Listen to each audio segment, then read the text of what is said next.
तीन निर्दलीय विधायकों पर बड़ा फैसला। विधानसभा अध्यक्ष कुलदीप पठानिया ने तीनों के इस्तीफे स्वीकार किए। तीनों निर्दलीय विधायकों केएल ठाकुर, होशियार सिंह और आशीष शर्मा अब विधानसभा के सदस्य नहीं रहे। विधानसभा अध्यक्ष कुलदीप पठानिया ने कहा, चुनाव के कारण जांच पेंडिंग थी, इनके इस्तीफे को स्वीकार कर दिया। आज से इनका इस्तीफा स्वीकार हुआ है। दल बदल कानून के तहत याचिका पर सुनवाई होगी, लेकिन मुख्य ऑर्डर इस्तीफा स्वीकार करने का ही रहेगा।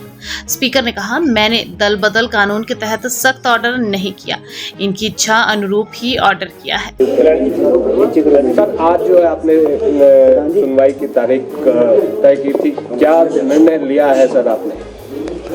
ऐसा है कि जैसा आपको मालूम है कि हमारे तीन जो माननीय सदस्य 14वीं विधानसभा के हैं, श्री होशियार सिंह जी देरा से और केएल ठाकुर नालागढ़ से और आशीष शर्मा हमीरपुर से, इन्होंने 22 मार्च को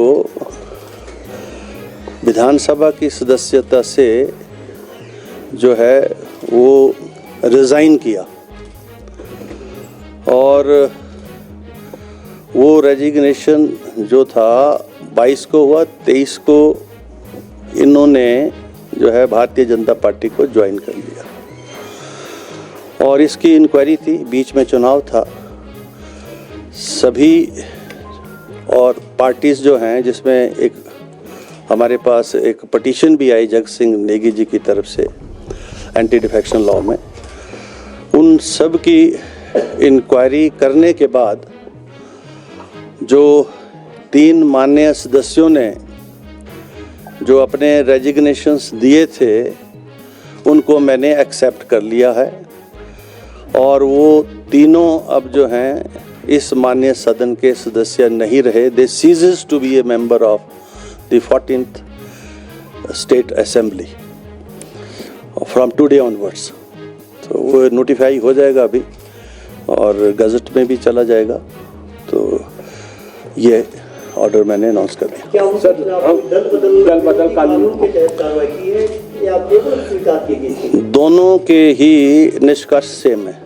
अगर आप रिज़ाइन कर रहे हैं, खुद दे रहे हैं, मेरे पास भी आ रहे हैं, सेक्रेटरी के पास भी आ रहे हैं, तो उसकी जो वॉलंटियरनेस और जेन्युइननेस है वो तो असर्टन हो जाती है।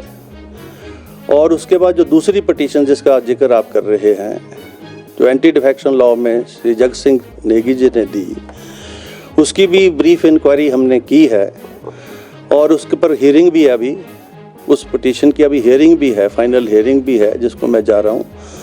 लेकिन चूँकि आज ये फाइनल ऑर्डर पर रखा था मैंने, तो इसलिए उनका जो रेजिग्नेशन है उसको तो मैंने एक्सेप्ट कर लिया। बाकी प्रोसीडिंग्स अभी दूसरी जो हैं, अब नेट रिजल्ट तो ये है कि this is to the member either way, either if I accept the resignation और they are disqualified.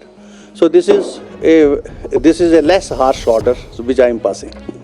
सर, अभी के लिए उनका इस्तीफा स्वीकार हो गया है, यानी वो अब सदन के सदस्य नहीं रहे।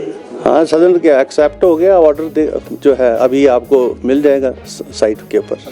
जो जगत सिंह नेगी की पिटीशन है उस पर फैसला कब आएगा सर? आपने कहा कि फाइनल हियरिंग है उसका जो ऐसा है ना, नेट रिजल्ट तो यही है कि they ceases to be a member of the 14th assembly. इस 14वीं असेंबली के वो सदस्य नहीं रहे, उनका चाहे आप रेजिग्नेशन एक्सेप्ट कर लो, चाहे उनको डिस्क्वालीफाई कर दो। तो मैंने एक हार्श ऑर्डर नहीं पास किया है, बड़ा जो है लेस हार्श ऑर्डर पास किया। ये तो अब उसकी जो दूसरी पटिशन है वो इनफ्रक्चुअस हो जाती है और जो इससे पेंडिंग मैटर जहाँ कहीं भी होंगे इस रिलेटेड इश्यूज से, वो सारे इनफ्रक्चुअस हो जाएंगे। सर, इतनी देरी क्यों? फिर ये तो आप पहले आपने कहा कि इतनी देरी इसलिए क्योंकि बीच में आपको पता चुनाव भी था और सभी को बुलाया भी गया, सुना भी गया, और बजाय इसके कि जो है वो मामला यहीं रहता, आपको पता हाई कोर्ट में भी गया मामला और हाई कोर्ट से भी जो आदेश अभी तक हुए हैं, जो चीफ जस्टिस साहब का जो ऑर्डर है कि स्पीकर के डोमेन के अंदर हम दखल नहीं दे सकते। अभी वो 3rd जज को रेफर हुआ है वहाँ फाइनली आर्गू हुआ है, पर उसका कोई मेरे पर कोई उसका वो नहीं है, कोई स्टे नहीं है कि आप प्रोसीडिंग नहीं कर सकते, अपना फैसला नहीं ले सकते। तो ये 2 महीने का समय जो है मिनिमम है, कुछ भी नहीं है, और इसमें इतना समय लगता है, टाइम भी देना पड़ता है, तो और जो रिकॉर्ड आया है उसको प्रोड्यूस भी करना पड़ता है। तो बड़ा डिटेल ऑर्डर मैंने लिखा है, आप उसको देख लेंगे तो आपको खुद संतुष्टि हो जाएगी। धन्यवाद, थैंक यू।